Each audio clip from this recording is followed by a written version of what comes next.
Assalamualaikum warahmatullahi wabarakatuh. Ketemu lagi kita di channel kesayangan kita semua, Biang Wali.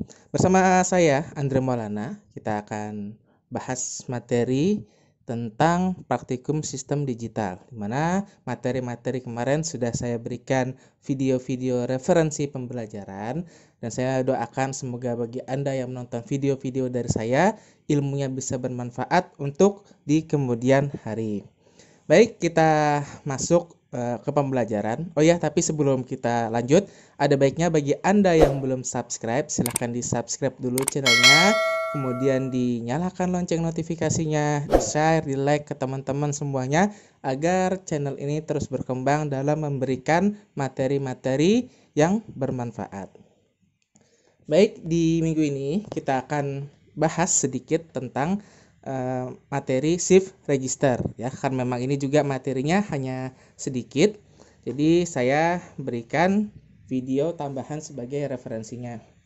Baik, kita mulai. Yang pertama adalah shift register. Apa sih? Kita pahami dulu shift register itu sebenarnya apa ya. Jadi yang dinamakan shift register itu adalah susunan dari flip-flop. Nah, sebelumnya kan kita sudah pernah buat flip-flop gitu ya. Nah, flip-flop itu disusun. Nah, flip-flop sendiri itu kan asalnya adalah gerbang logika. Gerbang logika disusun gitu kan, jadi flip-flop.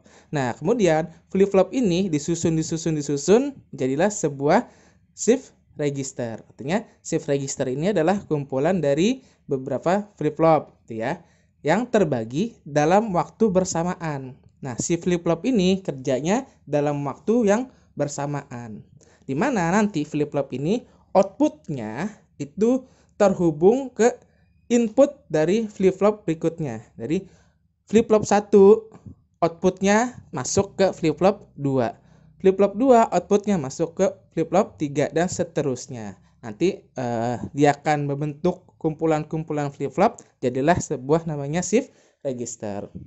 Nah, di dalam komputer itu ya, atau di sistem digital ini, register-register tersebut digunakan sebagai memori sementara. Jadi kerja si shift register ini adalah sebagai memori penyimpanan sementara.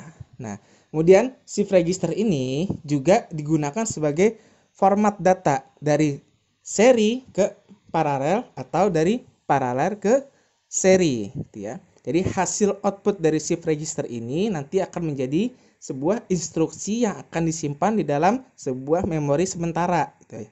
Register ini menjadi memori sementara yang menampung hasil dari output flip-flop yang bekerja secara bersamaan.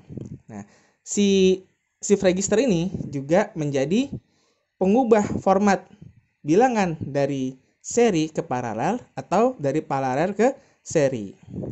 Kemudian masuk ke konsep teori dasarnya, bahwa di dalam elektrodigital itu kita seringkali memerlukan penyimpanan data sementara.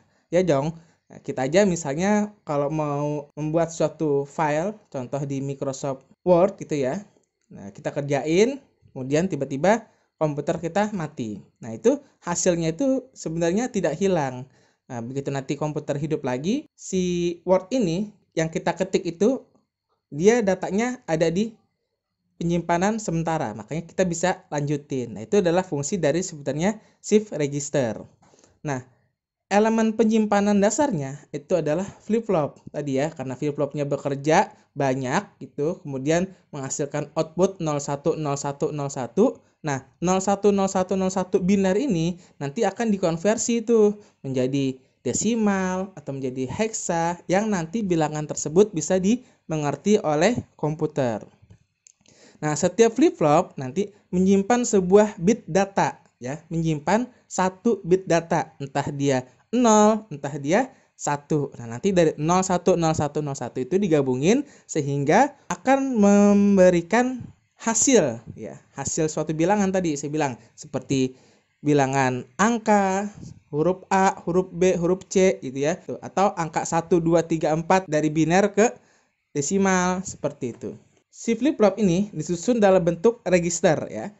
Suatu memori register menyimpan dengan contoh data. Nah, ini contohnya nih ya. contoh data di register ada yang namanya 1011.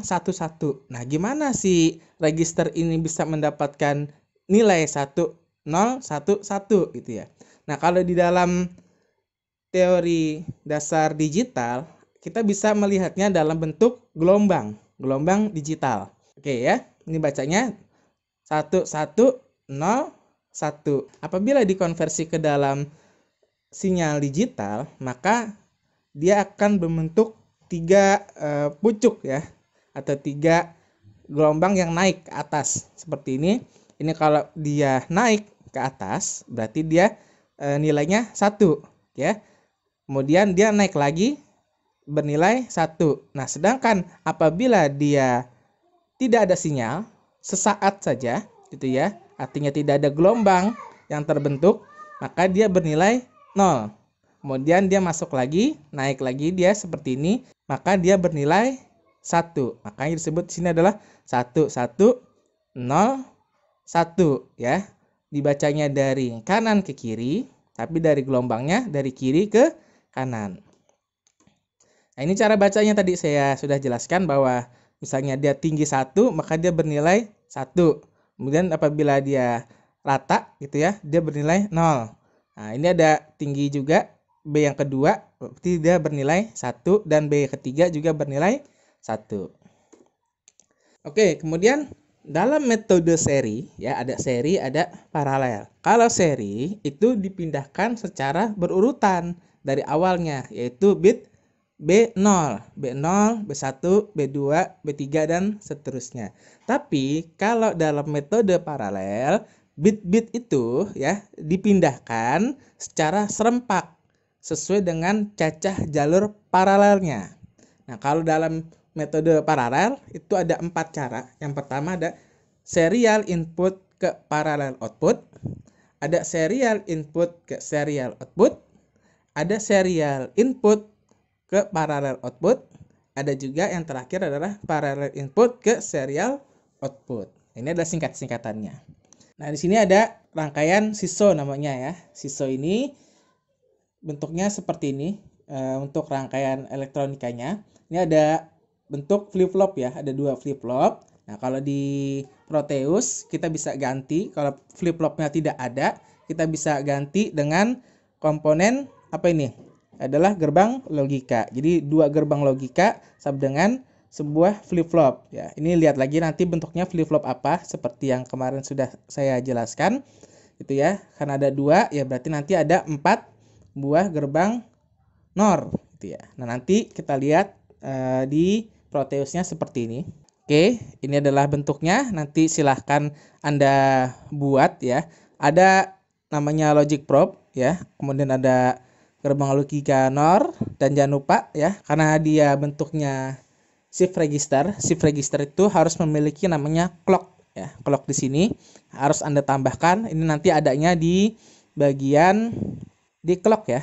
Nah, di sini ada bagian digital clock gitu. Nanti adalah hasilnya itu berupa logic probe gitu ya. Nah, nanti kita coba apakah berjalan atau enggak gitu kan. Nanti tinggal Anda set aja di sini. Kalau kita berikan nilai 1, maka nanti dia akan menghasilkan nilai 1 dan 0. Output yang pertamanya adalah 1, output yang kedua adalah 0 gitu ya. Oke, sekarang kita balik lagi. Yang kedua adalah SIPO. SIPO bentuknya seperti ini ya, sama juga. Nah, kalau di Proteusnya ada bentuk flip-flopnya. Nanti Anda tinggal pasang aja ya, bentuknya seperti ini. Kita lihat desainnya SIPO 1. Nah, nanti hasilnya adalah seperti ini. Nah, ini ada namanya IC 7474 ya. Nah, Anda pakai IC 7474, dia masuknya ke flip-flop apa nanti bisa Anda lihat sendiri. Kemudian nanti di sini tambahkan sebuah clock dan logic state dan juga logic probe ya. Nanti kita lihat running hasilnya seperti apa. Apabila saya nyalakan dan saya beri nilai 1 pada inputnya, maka 2 outputnya ini akan menyala. Berarti nilainya adalah 1 1 gitu ya. Nah, ini ada bentuk latihan ya. Silahkan Anda buat ya. Di modul ada rangkaiannya.